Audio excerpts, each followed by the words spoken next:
Stephen L. Carter. Yale law professor Stephen Carter. Contributor to the Daily Beast, Stephen Carter. Stephen's the author of the new book, The Violence of Peace, America's Wars in the Age of Obama. My name is Stephen Carter. I'm the William Nelson Cromwell Professor of Law at Yale, where I've taught for almost 30 years.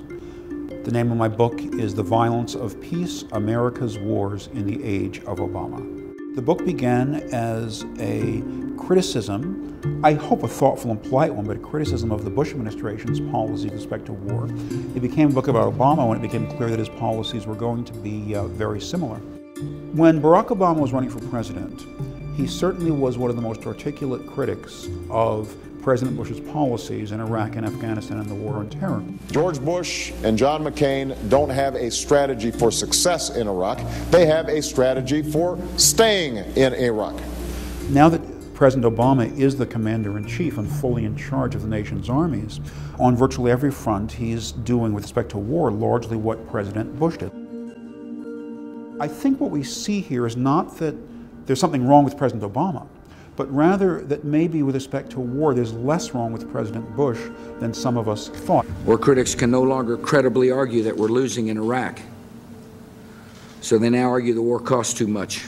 That's what led to the longer historical perspective in the book, in the sense that there's an American way of fighting with enormous ferocity and great moral fervor that somehow seizes, I think, whoever is in the White House. It's that great fervor that in an important way, I think, has kept us victorious in so many wars. This will not be quick nor easy.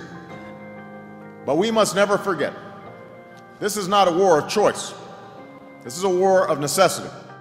The president says that it's a war of necessity, a war that must be won, a war that was forced upon us, a war that's crucial to our self-defense. At the same time, he says he wants to begin drawing down forces in the summer of 2011, and if possible, have all American troops out by 2014.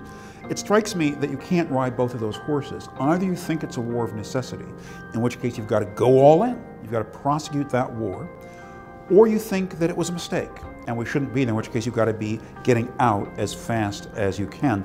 I think trying to do both of those at the same time, to ride both those horses, is an enormous error by the president and his advisors. Part of what I'm trying to do in the book is get people to take war seriously. It's not just something to talk about. It's a different way of human interaction, enormously violent, where the usual rules of morality don't apply. If we don't want to take on that responsibility, then we shouldn't fight any wars.